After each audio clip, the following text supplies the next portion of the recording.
Olá, me chamo Luísa e tenho uma história para contar sobre a minha sogra, Olívia. Ela é uma figura e tanto. Meu marido, Pablo, tem lidado com as loucuras dela desde o primeiro dia. Ele foi seu primeiro alvo. Pablo cresceu com Olívia, que foi casada com o pai dele por um tempo, mas isso não durou muito. O pai dele saiu de cena logo depois que Pablo nasceu porque não aguentava as manias selvagens dela. Depois veio a próxima desventura romântica de Olívia com um homem que abandonou Pablo, deixando seu pai pagando a pensão alimentícia até decidir cortar os laços de vez. Nunca conheci esse homem e, sinceramente, nem quero. Olívia afirma que criou Pablo sozinha, mas a verdade é bem diferente. Ela usou Pablo como uma vaca leiteira, explorando sua família até onde pôde. Quando a fonte secou, ela arranjou um emprego a contragosto, mas continuou pedindo dinheiro sempre que podia. Quando Pablo chegou à adolescência, ela o colocou para trabalhar e embolsou todas as suas economias até ele completar 18 anos. Pablo sabia que precisava escapar desse ciclo vicioso. Então, pediu um empréstimo e conseguiu uma bolsa para ir à universidade, onde nos conhecemos. Desde o começo, ele me contava histórias horríveis sobre a mãe dele e eu não conseguia evitar sentir raiva por ele. Sempre perguntava por que ele ainda mantinha contato com ela, mas sua resposta era sempre a mesma: ele se sentia obrigado por ter sido criado sob seu regime narcisista. Insisti para que ele buscasse ajuda para se livrar das garras manipuladoras dela, e finalmente ele aceitou, com um pouco de persuasão e carinho. Com minhas próprias economias, paguei pela terapia. Foi um caminho difícil, mas ele começou a encontrar seu equilíbrio e a se opor às exigências da mãe. Claro que Olívia não gostou dessa nova independência. Ela me via como a vilã, acusando-me de manipular Pablo contra ela. Não conseguia ver que eram as próprias ações dela que o afastavam. Apesar das suas tentativas, Pablo ficou ao meu lado, defendendo minhas ações e afirmando seus próprios limites. A terapia fez maravilhas para Pablo e, com o tempo, ele ficou mais forte e firme. Já Olívia continuava teimosamente presa aos seus velhos hábitos. Passados alguns anos, Pablo e eu nos formamos na universidade e nos casamos, deixando o drama para trás. Conseguimos bons empregos graças aos nossos esforços na universidade, economizamos e optamos por um casamento modesto no quintal da casa dos meus pais, para poupar dinheiro para nossa futura casa. Enquanto isso, a vida de Olívia piorou ao se casar com Edinaldo, um homem desrespeitoso que não conseguia manter um emprego. Edinaldo continuava na aba de Olívia, enquanto ela incomodava incessantemente Pablo por dinheiro, até que ele, a contragosto, concordou em pagar o aluguel de um apartamento para eles. Ela parecia satisfeita com o acordo, até que soube que compramos uma casa. De repente, ela apareceu toda sorridente. "Perdão, do que você está falando?", perguntei, quando ela sugeriu que se mudariam conosco. Tive que deixar as coisas claras. "Olívia, esta casa foi comprada por nós dois. Eu também contribuo. E, por sinal, não moro de favor aqui, como você no apartamento cujo aluguel Pablo paga." Olívia reagiu como esperado, na defensiva.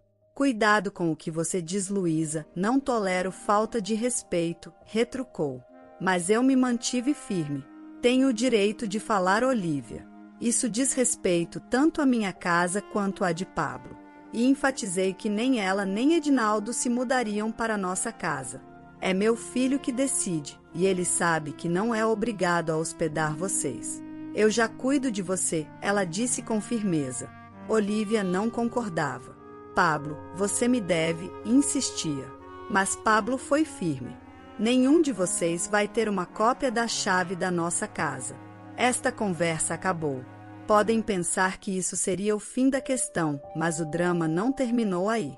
Durante dias, Edinaldo e Olívia nos bombardearam com chamadas, tentando nos fazer sentir culpados para deixá-los se mudar. Olívia até me insultou, acusando-me de manipular Pablo. No começo, era quase cômico, mas logo se tornou insuportável. Frustrado com a insistência deles, Pablo decidiu fazer uma visita ao apartamento para reiterar que não cederíamos.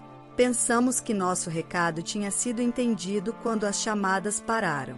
Achamos que o problema estava resolvido. Mas um mês depois de nos instalarmos na nossa nova casa, estávamos ansiosos para sair de férias, para as quais havíamos economizado bastante. Seriam umas férias tranquilas na praia, só nós dois, prontos para relaxar. Mas, ao cair da tarde, algo inesperado aconteceu. Uma notificação do nosso sistema de câmeras me alertou sobre atividade na porta da frente. Havíamos instalado câmeras antes de sair, por precaução.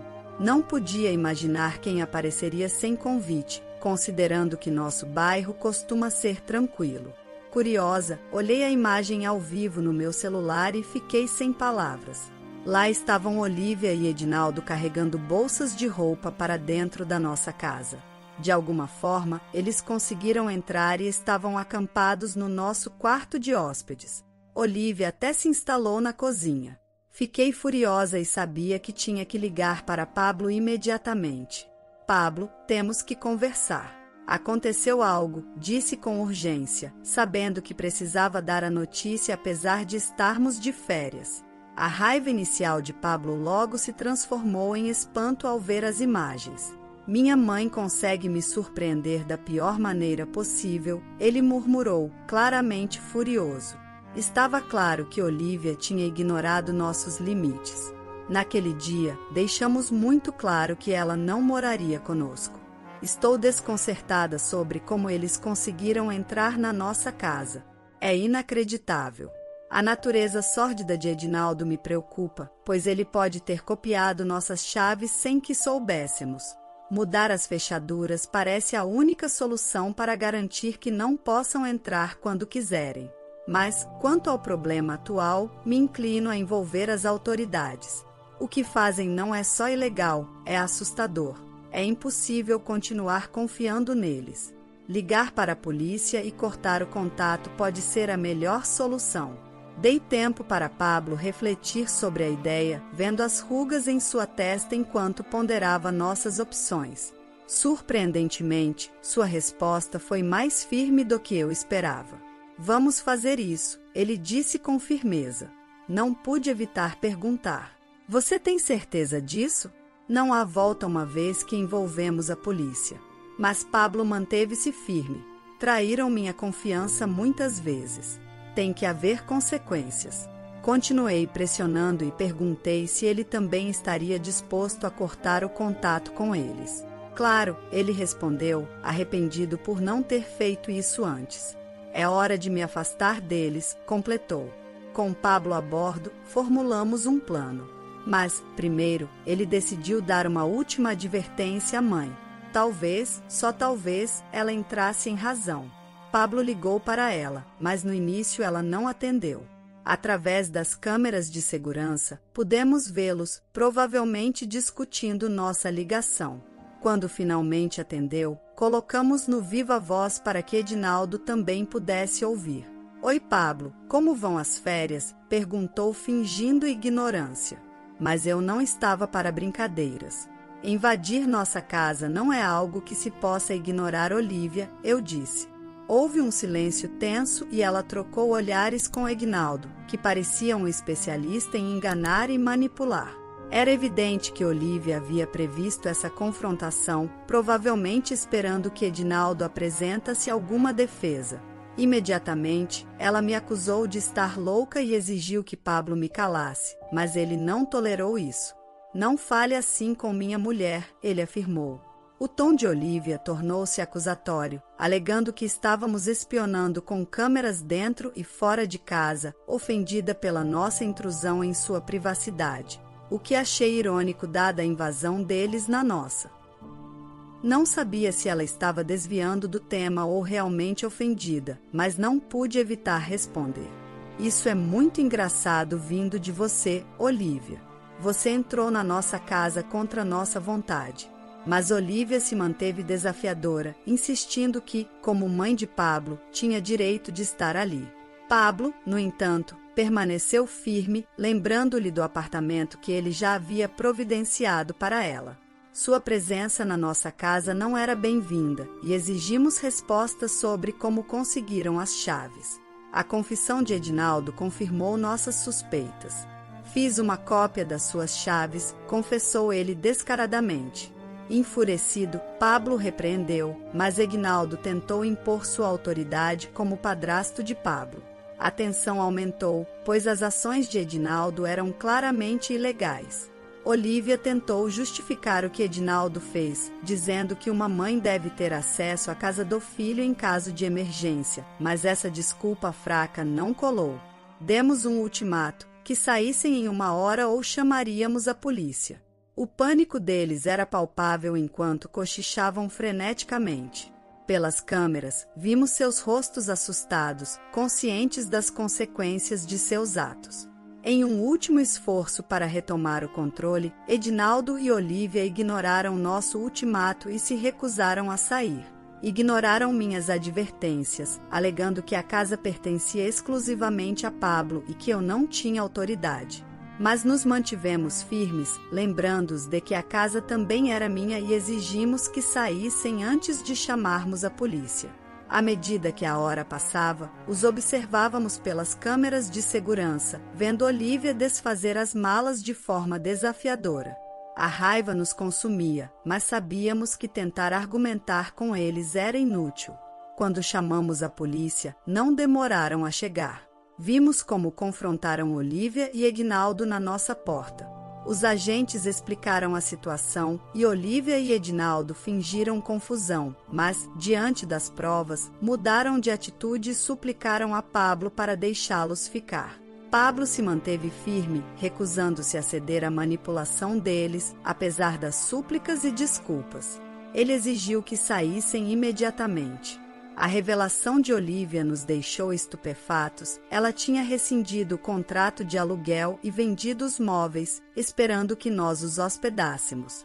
A ira de Pablo atingiu seu auge ao ouvir essa traição.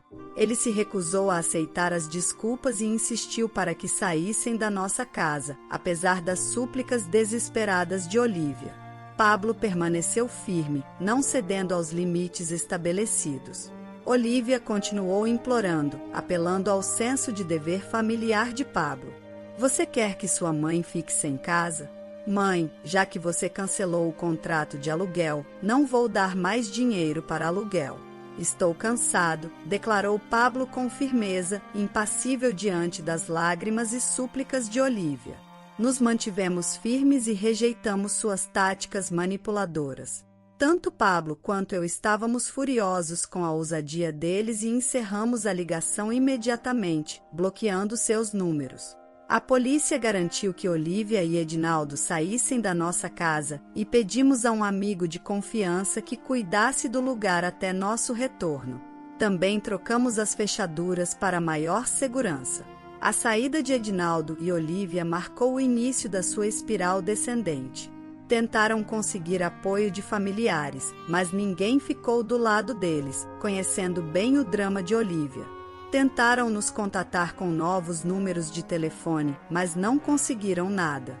Durante as férias, mantivemos os telefones desligados e só verificávamos de vez em quando. Desesperada, Olívia pediu ajuda a Pablo, percebendo finalmente as consequências de seus atos. No entanto, Pablo manteve sua decisão de não ter mais contato. Recentemente, soubemos pela família que Olívia agora vive em uma caravana e trabalha em uma loja, sem perspectiva de aposentadoria.